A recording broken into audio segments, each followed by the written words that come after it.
Intelligent Talk, 1170 KCBQ, and streaming on the web at kcbq.com. Got me a ride that looks real good. All right, folks. Hey, welcome back. You're listening to the Love Network. This segment is brought to you by San Diego Gear and Axle, 619-447-1588. And West Eskin, San Diego Gear. I almost did it again. Go to their website, sdgearaxle.com, especially for the desert season. I mean, we are getting fired up and ready to go. All right, folks, sit back, relax, put your feet up. It's all about the car. Wait till you see what they did to my car. The machine of a dream. Such a clean machine. 175, 200,000 on the LS6, 200,000. Beep, beep, beep, beep, yeah.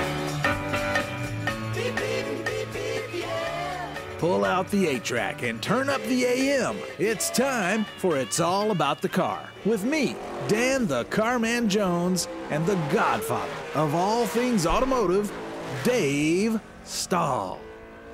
Oh, yes, Dave Stahl is in the house. Dan Jones. I have our guest that we're not going to let talk for a little while, Royce Hildreth.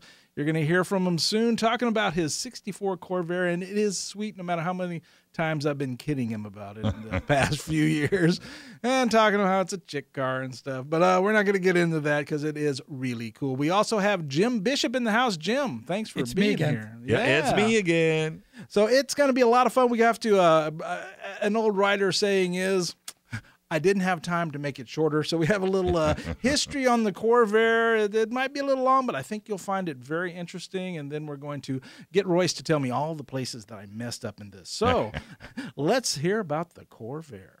Hang down your head, Tom Dooley. Hang down your head and cry. Hang down your head, Tom Dooley. Poor boy, you're bound to die. 1960 was quite a year. Beatniks had pretty much paved the way for the rapidly approaching hippie era. The answer is blowing in the wind.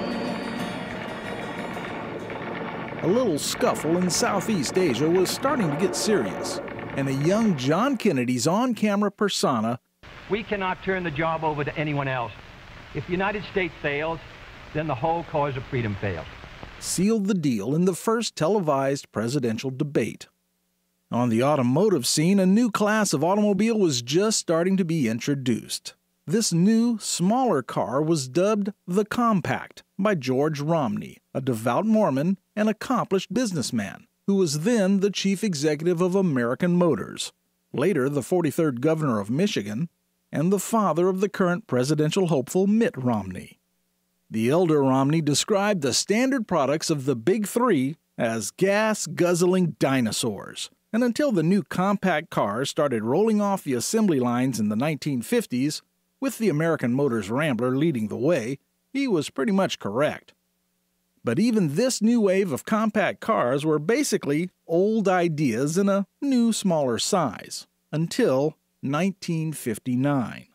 In the new car season of late 1959, General Motors unveiled their new Chevy compact car, the 1960 Corvair, and it was a shot across the bow of American and foreign manufacturers alike. You take it from old Jim Dean. If you're looking for a compact car, go down and visit your Chevrolet dealer and have a look at this Corvair. You want proof that the Corvair can deliver the goods, give you more of what you're looking for in a compact car. Corvair's new compact size solves many a parking problem. It fits in almost anywhere you want to park. The Corvair was arguably the most radical design ever offered from General Motors. Besides being lower and sleeker, and some would say far sexier than the competition, the Corvair was an engineering marvel. This was made exceedingly apparent at your first glance of the engine compartment. And the engine is in the rear. The Chevrolet people put it there to give you the best performing compact car on the road today. Often referred to as the poor man's Porsche, the original Corvair power plant was an air-cooled aluminum flat six, displacing 140 cubic inches and offering 80 horsepower. The first Corvairs were incredibly well received by both the press and the public, with Motor Trend awarding the Corvair its Car of the Year award for 1960, and Chevy selling well over 200,000 cars that first year, with over 26,000 vehicles leaving the showroom in just the first 2 days. Chevy acted fast to the public's obvious fascination with the new Corvair and rapidly introduced new models based on the air-cooled rear-engine technology. From the extremely sporty turbocharged Monza Spider offering 180 horsepower to the more utilitarian Lakewood station wagon, to light-duty trucks and vans, there was a Corvair for nearly every automotive application. The Corvair's future looked rosy indeed, with sales topping 300,000 units in 61 and 62 and settling into the mid-200,000s for 63, 64, and 65. In 1965, Ralph Nader, author, attorney, and political activist, released his book Unsafe at Any Speed, a scathing critique of the safety record of the American automobile, with particular attention devoted to the Corvair. Indeed, the first chapter was The Sporty Corvair, the one-car accident. The focus was on the rear swing axle design, which can allow rear tires to achieve large camber angle changes during fast cornering, introducing a handling issue known as oversteer. Ironically, however, by the time the book was published, this main criticism of the Corvair had already been addressed and virtually eliminated by Chevrolet through the addition of a fully independent rear suspension based on the Corvettes, as well as anti-roll bars. Famed automotive journalist David E. Davis, Jr., working for Car and Driver magazine, stated that the 1965 Corvair was the most beautiful car to appear in this country since before World War II, and that the new rear suspension, softer spring rates, bigger brakes, and more power had us driving around like idiots, zooming through the handling loop and standing on the brakes. His conclusion was the 1965 Corvair was an outstanding car. The damage, however, seemed to have already been done. Sales plummeted from 247,000 cars sold in 1965 to fewer than 110,000 cars in 1966. There was only 27,253 Corvairs sold in 1967, and a mere 15,339 joined the nation's roadways in 1968. In 1969, the last year of production, only 6,000 cars were produced. The number was so low that the cars were no longer on an assembly line at the original Willow Run facility, but were being hand-built in a special area of the factory dubbed the Corvair Room. However, it is often stated that Mr. Nader didn't kill the Corvair, General Motors did. The Corvair was an expensive car to produce, but it didn't command a premium price tag. Margins on the Corvair were slim compared to other highly engineered cars such as the Corvette. The muscle car era was starting to rev up, and new models such as the Camaro were commanding the bulk of the GM marketing dollars. Camaro, fiery new creation from Chevrolet. Indeed, in their 1968 test of the new Monza, the Corvair was referred to as the Phantom by Car Life magazine, reflecting the total lack of advertising after the 67 model year, as well as the interesting fact that the 1969 Corvair's new car brochure was obtained by request only.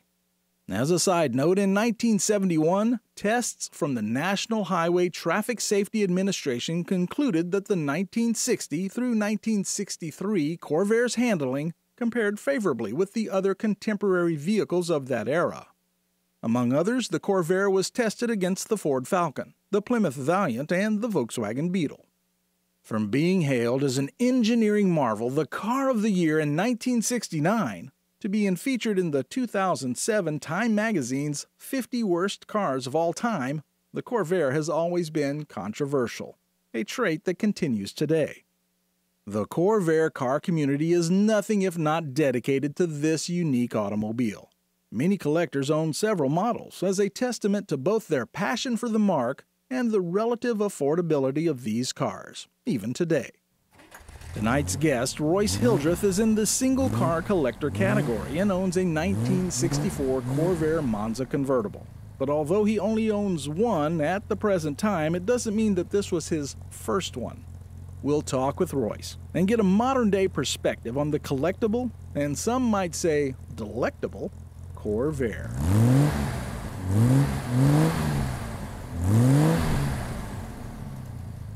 All right. Hey, you know, man, great interview. I think you got your package, yeah. Well, you just said it made Car of the Year in '69, which it probably should have. It should have. It was a but nice car. car. It was actually 1960. No, That's I correct. agree.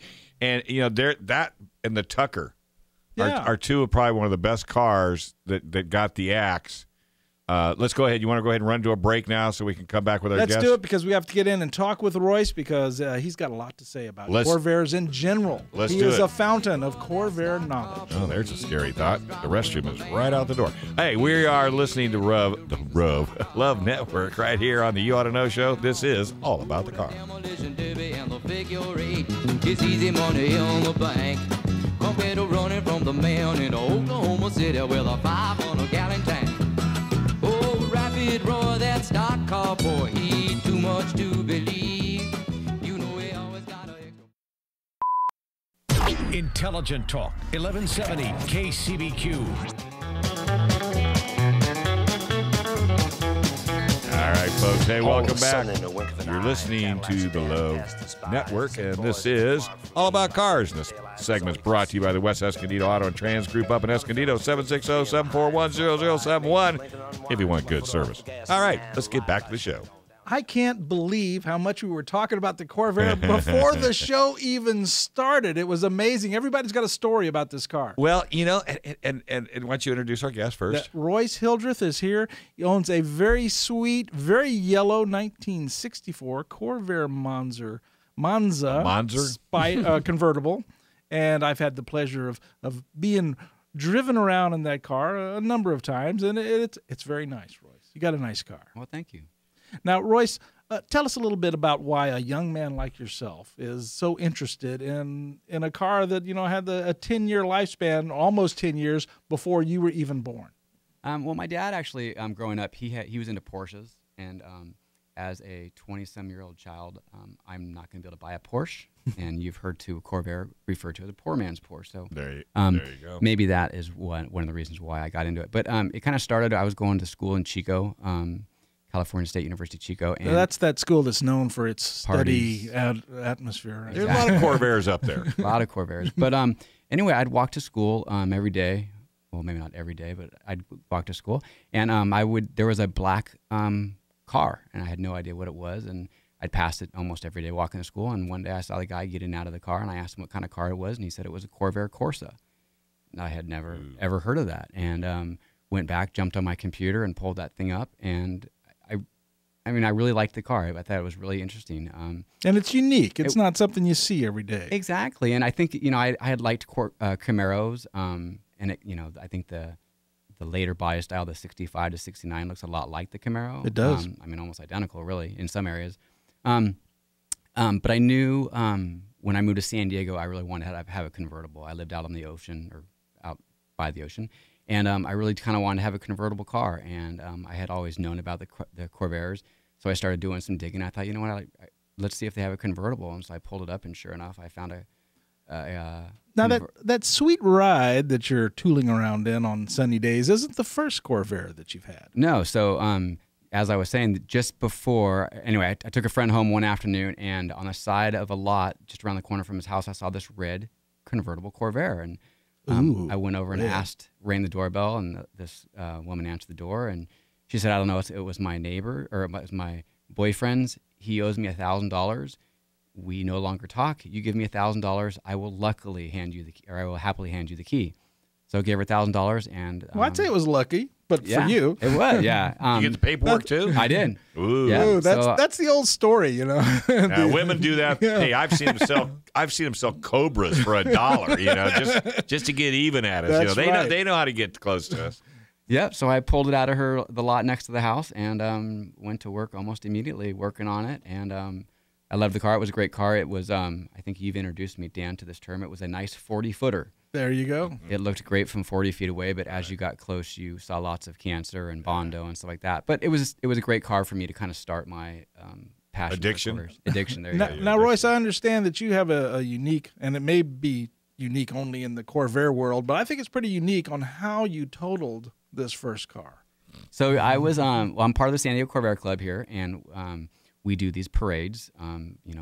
Certain people sit on the back of the Corvair or the convertible, and we ride around and they wave, and I drove the car. Well, just as we were lining up, waiting for the Mother Goose parade, we were all the cars were kind of parked off to the side, and we were letting the cars in front of us go by, and all of a sudden we hear this, and I turn around, and someone had literally plowed into my red Corvair, and there was maybe a Thunderbird that got sideswiped, basically sideswiped the Thunderbird, threw the Thunderbird into my car, and pretty much ruined it. All the Bondo and the rust. Yeah, the Bondo. Exactly. And there it was, a little Once pile. the Bondo broke, it was pretty much nothing there. But hindsight, it was a good thing because I turned around and got a much better car out of the deal with.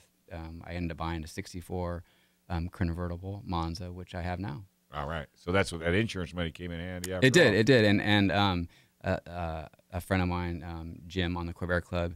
He really helped me because the insurance, I think, wanted to give me $700 to total this thing out, and that's just not going to help him. So he worked with me, and we shopped around and found other Corvairs kind of my model for about the price. That's what you have to do. Yeah, you got to do more work. You do. Yeah. Even though you pay every month of hard-earned money to insure it, then when you need to make a claim, they'll try to figure out every way not to pay the claim or not pay you what you feel is exactly. Well, just to promote an upcoming, it's all about the car. We're going to talk about collector car insurance, which is really a good thing to have. And we should also talk about what is a collector car that qualifies for a collector car. Well, we will when we get to that show. Right. But right now we're on the Corvairs. So, Royce, one thing that very, very much impressed me is that this beautiful car of yours is pretty much your handiwork. You actually took this thing down, and were you a mechanic before you did that?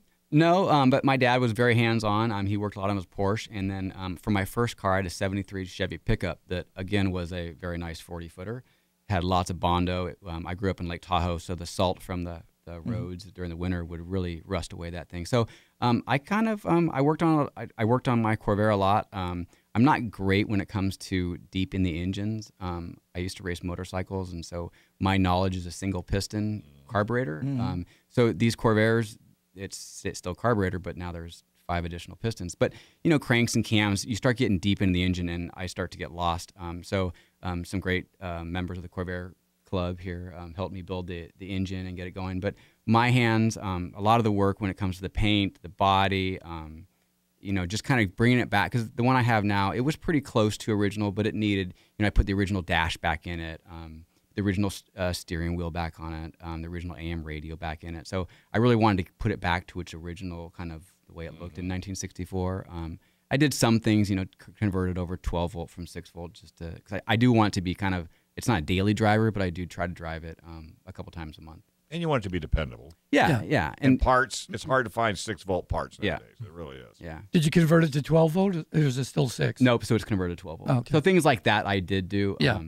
I put some better shocks on there just to help for safety reasons. And the tranny? Yep, brand new tranny put in there. Another local guy, Chet Reed. Actually, kind of an interesting story. So my red car that got totaled, I basically traded that car for the transmission that is now in my Corvair. Hey, that's what car guys do. Exactly, yeah. That's a Unless perfect you story. have unlimited funds, it's wheeler dealer time. Exactly, yeah.